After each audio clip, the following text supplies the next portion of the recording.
Congratulations! At ito na po, si... Dali, may sabihin lang ako sa inyo. Pinagalitan ko si Eda sa Ate Gay. Hindi sila professional. Sinigawan ko sila para malaman nyo. Nagalit sila dahil hindi sila nalo sa costume. Itong lahat ng ito'y biruan lang. Ito'y para pasayahin kayo. At itong si Ethel Buban, sisigaw sa akin doon na, bakit ko daw sinabi si Ann Curtis, lahat ng ito ay biruan lang. Marami na nagagalit sa kanya. Sa mga nagtitweet kay Ethel, biniro ko lang siya about Ann Curtis. Huwag kayong magalit sa kanya.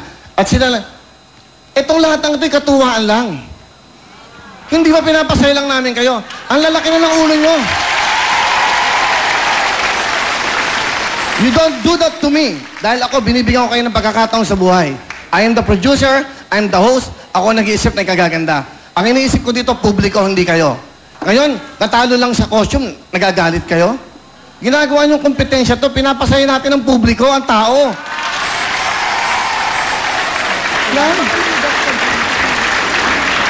Kaya ako kayo binibigyan ng incentive para galingan nyo, para mag-enjoy ang mga tao sa buong mundo. Huwag kayong maging personal. Di ba? If you want to resign right now, go.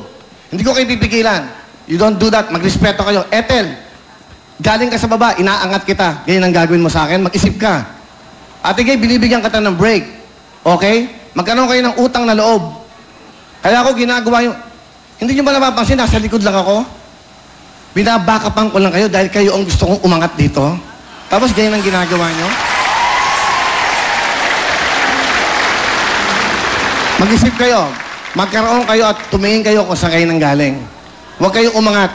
Huwag kayong masilaw at huwag kayong malunod sa palakpak at sigaw ng tao sa isang kanta. Tandaan nyo to. Hindi ganun ang pagsikat sa mundo. Too much. Alam niyo sa dressing room? Sabi sa ba't mo ako ginaganon? Ako ang producer ng show, Ethel. Ang isip ka, ako nagpapasweldo sa'yo. Magrespeto ka. You don't do that to me. Diba? Marami na sasabi sa akin, huwag kang kunin kasi ugali mo. Pero nagtiwala ako sa'yo dahil may talent ka. Pagpasok ko doon, sisigaw-sigawan niyo ako doon. Sino kayo? Mag-isip kayo. Mag-isip kayo dahil ako ang nagpapasweldo sa inyo. At hindi nyo dapat ginagawa yan sa taong nagbibigay ng magandang buhay sa inyo. Yeah, sobre. I was so surprised na magagaganon sila. Lahat ng ito, biruan lang, sayahan lang. Yung pera ni Ana, so solid din yun para mapasaya lang namin sa kayo. Hindi ito para sa amin, para sa inyo to. Ngayon, dahil dyan, ayoko na ng may cash, ayoko na ng merong konsyerto na yan. Di ba? O sabi niyo yan. Hindi, para alam nyo, mamaya ano lalabas sa dyaryo, ganito, mayabang na naman si Willie. Yun ho, ang totoo. Yung mga fans ni Ann Curtis, it's just a joke lang po yan. Kasi yung suit naman niya. Hindi po, wala. Eh, di ba? Parang mali eh, di ba? Dahil mag-ano muna tayo, gap muna tayo. Mababalik ko, so para malaman nyo, baka maya lumabas dito yan, kung ano sabihin, para alam nyo na, hindi kayo dapat ganyan sa taong tumutulong sa inyo.